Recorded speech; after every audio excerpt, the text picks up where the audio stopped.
Today marks the 26th anniversary of my birthday, which simply means that, since the day I was born, the Earth and its moon, and all they both contain, self included, have traveled around the Sun approximately exactly 26 times.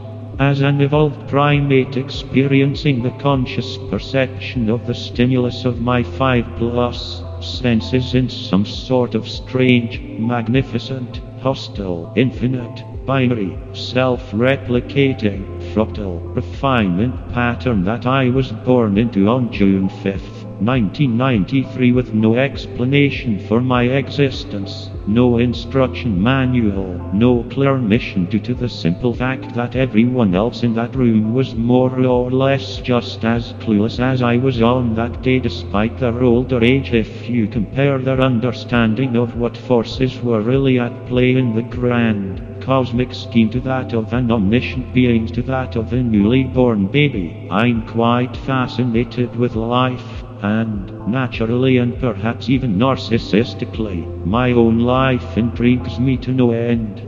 What am I to do with this life? Is there a higher purpose outside of my own intellectual morality and duty as a father, husband, son, brother, grandson, nephew, citizen of my country and earth, and more? Or could there possibly be something larger at play, something greater that I could have the honor of participating in more intimately? As a natural skeptic, but a lover of critic messages relayed across millennia, I'm skeptical of my own skepticism and often romantically wonder if there is something more to all of this. And if I had to guess, I'd say there almost surely is.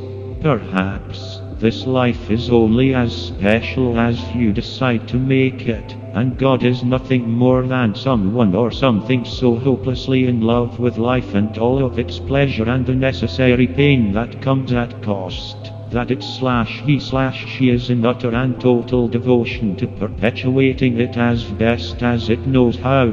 I have nothing too profound to say yet, although I do enjoy words, and speaking for great lengths at a time about my own take on things can be enjoyable to me if somebody seems even slightly interested in what I have to say, although, admittedly, such circumstances are mostly sparse, which is why I hold those who I enjoy conversing with most closely to my heart. We may not have all of the answers, and you may have not asked for this particular life, but it certainly is a gift. So, whether it is your 26th birthday or not, I implore you to close your eyes, quiet your surroundings, breathe, but do not smell, and as you hush your senses and begin to drift deeper to the indifference and purity of the source, realize that you are among the universe's most intricate and advanced expressions of its own passion for existence.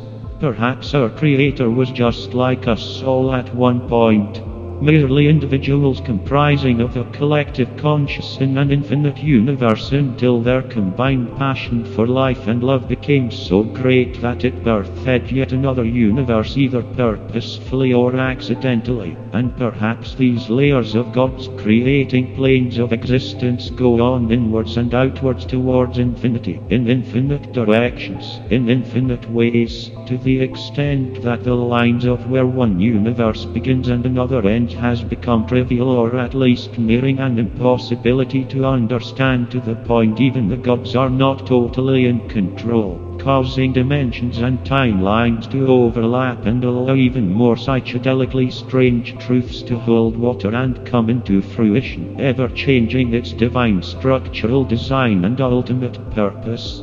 If this is the case, then must there be a base reality? What is the nature of the most primal and subtle form of nature and consciousness? How can we reveal the nature of null? Is it noble and wise to attempt at understanding the worlds within us and beyond? Or should we concern ourselves only with the observable world around us? Or, perhaps everything I've just written is wrong, for it's undoubtedly at least not quite right. But after all, how could we ever really know? At the end of the day, we must embrace our ignorance, yet not lose sight of our childish inquisition. For it is my belief that until we conquer the material and spiritual immediately around us, then we will never be able to see through the daunting guise of remaining existence's sheer magnitude and mystery. However, I also believe that it's surely through questioning the nature of the divine that we've propelled this far. So, as most things in life, perhaps we must find a balance between the two.